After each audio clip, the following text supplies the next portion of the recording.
Jutaan penerima bansos terancam. Ini tanda-tanda nama Anda dihapus dari daftar penerima bantuan sosial tahun 2024. Ikuti videonya sampai selesai, jangan di skip supaya kalian semua tidak gagal paham dalam menyerap semua informasinya.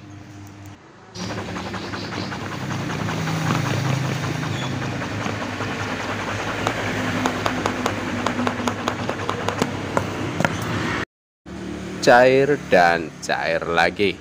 Assalamualaikum warahmatullahi wabarakatuh. Jumpa lagi dengan saya di channel YouTube 1130 di hari bansos, channel yang akan membahas update terbaru pencairan bansos terkini.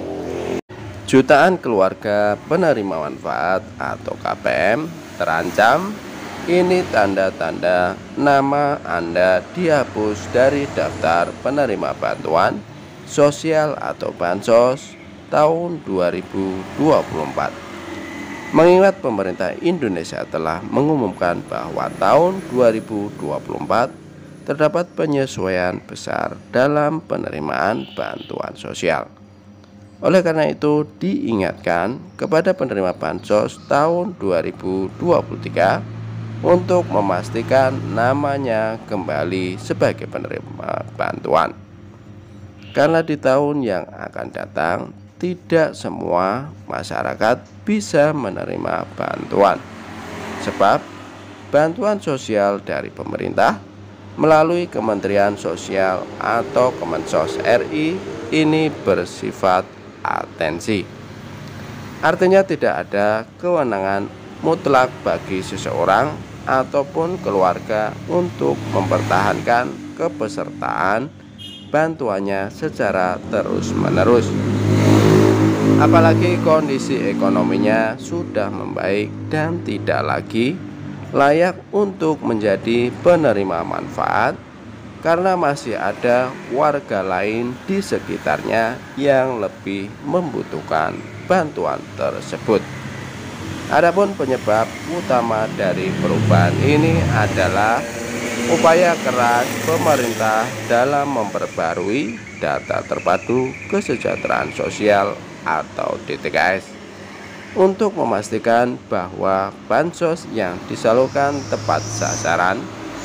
Untuk itulah penting bagi kamu untuk memeriksa kembali status penerimaan bansos, terutama jika ada perubahan besar dalam kondisi finansial atau keadaan ekonomi.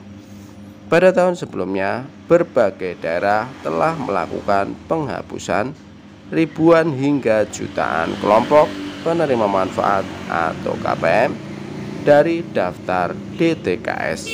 Misalnya, DKI Jakarta yang menghapus 1,1 juta KPM dari daftar penerima manfaat tersebut. Adapun cara untuk mengetahui apakah kamu masih terdaftar sebagai penerima bansos antara lain sebagai berikut. Yang pertama, kontak dari pihak terkait. Dinas Sosial atau pendamping sosial akan menghubungi kamu jika terjadi perubahan status di DTKS. Yang kedua, cek melalui website resmi, kunjungi cekbansos.kemensos.go.id. Lalu isi formulir identitas diri. Jika kamu tidak lagi terdaftar, kolom bantuan akan ditandai dengan tanda strip atau jadwal pencairan tidak sesuai dengan bulan saat ini.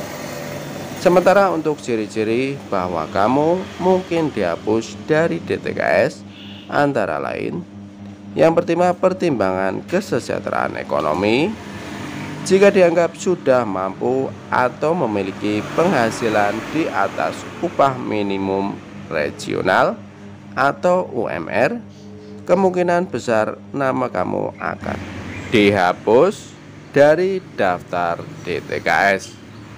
Yang kedua adalah penghasilan melebihi UMR.